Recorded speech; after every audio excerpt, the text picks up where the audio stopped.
destiny to fulfill. Life can be painful, but do not fear the trials you will face.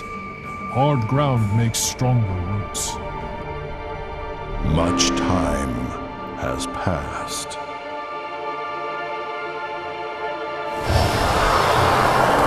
Evil has returned.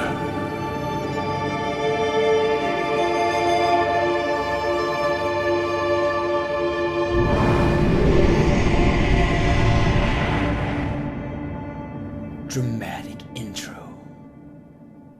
Sorry. What's up guys, Deroir here, and welcome to another episode of Hype Time. Twice now already, I've talked about the Revenant, but since revs are the thing I'm most hyped about for Heart of Thorns, I figured I'd talk some more about it. Specifically, I want to talk about all the data mine goodies that were found earlier this week by that shaman, Ep12, and Trialist Doer. By the way, I should probably put a huge spoiler tag on this video, since none of this information that I'm about to talk about has actually been officially confirmed. And so most of my thoughts in this video will be pure speculation. One more thing to note before we dive headfirst into this subject is that ArenaNet specifically said that they've already tested and scrapped quite a few of the Revenant legends so far. And so the 3 new legends that were found by that shaman may or may not see the light of day. Either way, the thought process behind them actually testing it could be quite interesting to look at. And so here goes. The names of these 3 new legends that we've got are Glint, Ventari, and Shiro. Yes! All in all, we now have Glint from Prophecies, Shiro from Factions, Malix from Nightfall, and Jalis and Ventari from Eye of the North, assuming we're looking at their biggest feed in the story. The reason why I mentioned this before going into deeper speculation on each of these specific legends is because of the simple anomaly that presents itself in the case of Ventari and Jalis. Both of these legends are presumably from Eye of the North, the only part of the original game that'll then provide 2 legends. Now, without drawing out my main point regarding this, here goes. I believe Ventari has probably already been scrapped from the design plan and replaced with Jalis. Why? Well, as interesting as Ventari is for the actual creation of the Sylvari race and his place in history, his possible legend features does loosely resemble those of the great dwarven king Jalis. Ventari was a peaceful and pacifistic centaur who withdrew from the war against the humans to live in solace. Just the kind of guy you'd want on a battlefield.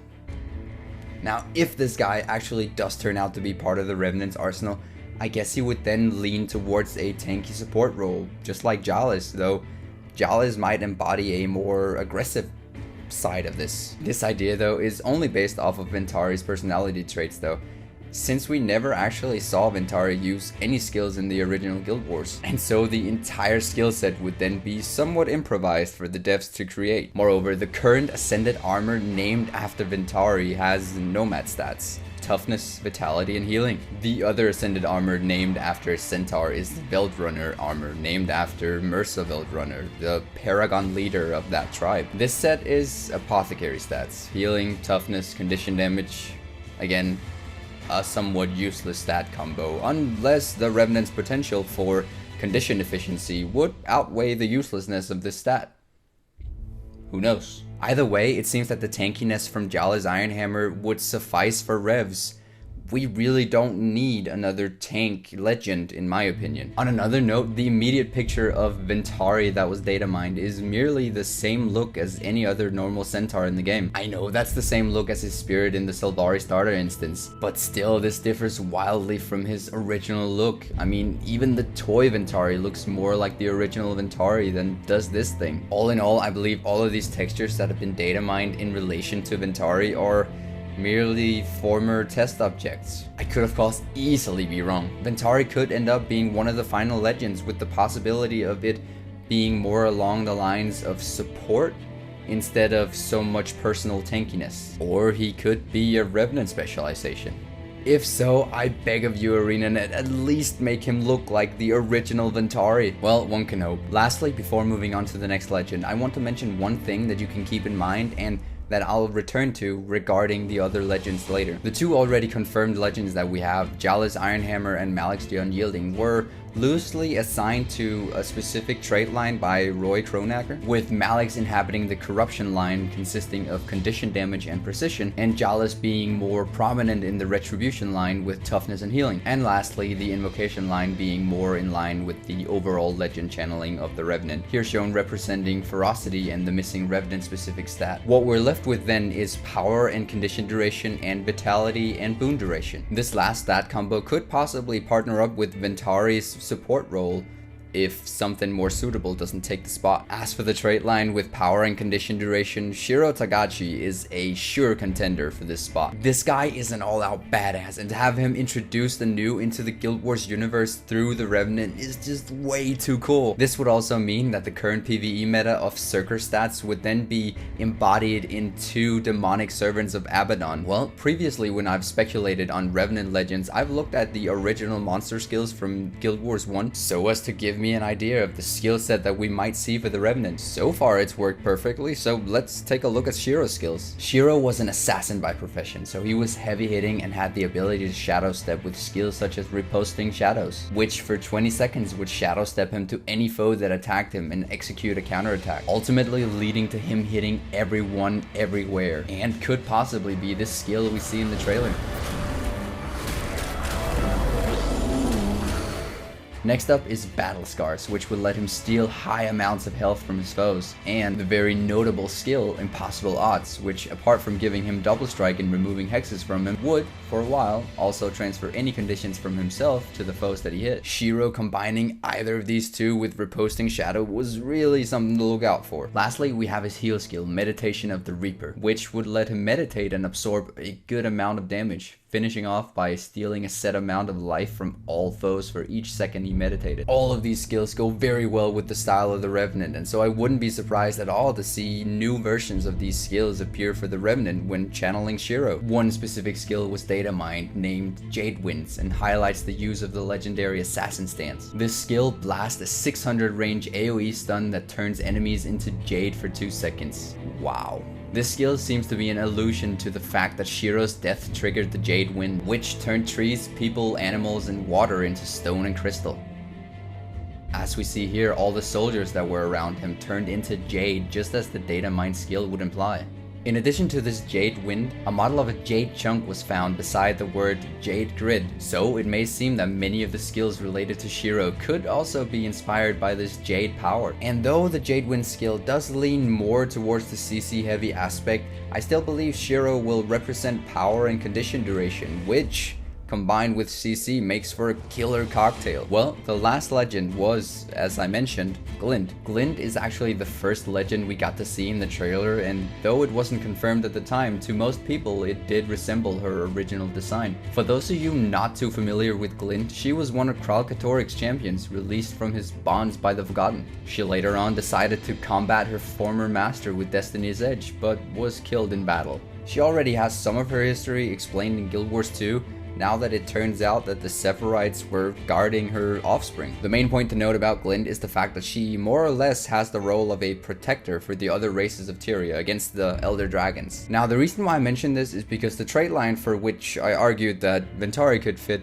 namely the Vitality and Boon Duration trait line, is also the same spot that I see Glint possibly taking. Anyways, being the champion of Kralkatoric the Crystal Dragon, Glint's overall theme with her skills revolves around crystals, obviously. And so I've got 4 different skills I want to highlight, since all of them show different aspects of this crystal power. First off, we have Crystal Bonds, which would strip an enchantment from a foe and encase the same foe within a crystal, reducing speed and blocking all incoming enchantments to that foe. The second one is Crystal Haze, which would slowly deplete and limit her foe and surrounding foes' energy upkeep. Both of these skills function to limit the opposing force in different ways. You could categorize them within the spectrum of crowd control skills. Third skill I want to point out is Jagged Crystal Skin. Basically what this did was that whenever Glint was physically hit, she would pulse out an AoE damage spike around her, essentially prompting foes to keep their distance. But with her heal skill Crystal Hibernation, not only would she gain health regeneration, she would also heal an extra amount for all the non-physical damage she would take. This is quite a tough combo of skills to approach when fighting her, since you don't want to be close or ranged. Having Glint as a legend to the Revenants, I believe we could be seeing a more offensive support role,